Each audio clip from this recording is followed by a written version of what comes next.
Doho mar apilo miyo sirikal thuolo mar dhi nyime gi tiyo gi chenro mare mar chiwo sir mar omenda ne jopuonjre mag mbalariany kata University Funding Model nyaka chop bi tiek bura mar chwal mar kwedo chenro neno. Ing'eto ne Attorney General kod board mar HELB kod duol maketo jopuonjre kuonde tiegruok miluongo ni KUPS onyisi ni jumbe ariyo gigo chapa nonro kaka manyiso kaka chenro no dhi tiyo. Bende dwaro ni gimi jopuonjre milome mar nyisogi ni giikre ne chenro no nyalo lokore samora mora kaluwore gi kaka doho biro ng'ado wachno. E dwe mar 12 higa mokalo, doho mamalo ne okumo sirikal ni kik ti kod yorno bang' ng'ur mane ochwal e nyime.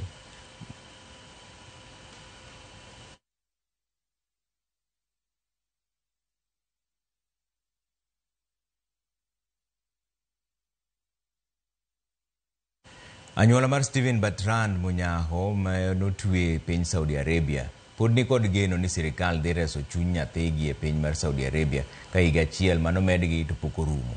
Odhiambo manyoro jagoro maduong' mar duond bura mar UDA Hassan Omar nolieko ni sirikal osechulo omenda mane dwarore mar reso ngima Steve. Gimanyuola no to kata kamano lero ni pok giyude ler mar wachno. Simpros Okinda miwa mathoth. Stephen Munyako nochako winjore pacho ka higa mokalo. Anyuola mare ne timo kampen e mbui mar temo choko omenda mar dhi reso wuodgi manong'adne buch tho e piny Saudi Arabia. It has been like that until last November when the possibility of rescuing him came about. That is when the diaspora office called me, and the way they relayed it was heart-crushing, it was heart-wrenching. En wach mano chope it sirikal mapachoka, mano miyo gidonjore kendo nyalo yudo ng'uono mar higa achiel mondo sirikande ariyogo los winjruok mar reso ngima Stephen, mano nego kawo ngimane dwe mar 11 higa mokalo.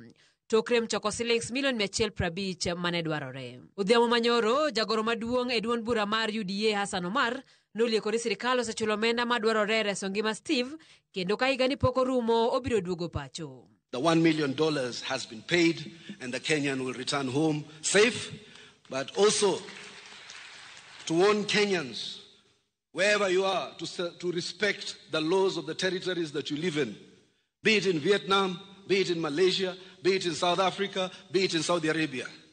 The government can intervene, but the government has its limitation. Ukiamua wende kwa territory ya mtu, hishimu sheria ya mtu, so that Kenyans are law-abiding and peace-loving people. Githuolo matin e dwe cha abiriyo nyaka tarik manyien mar kawo oko ngima Steve chopi.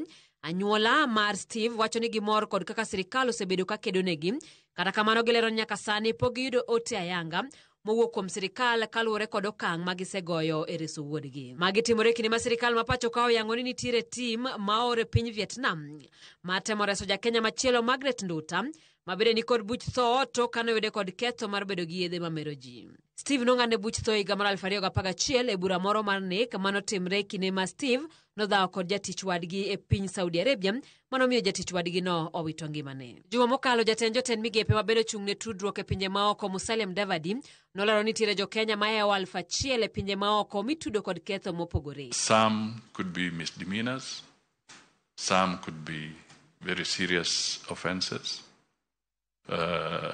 So I cannot specifically at this stage tell you that this is the particular offense per individual. Simpros Okinda, Ramogi TV.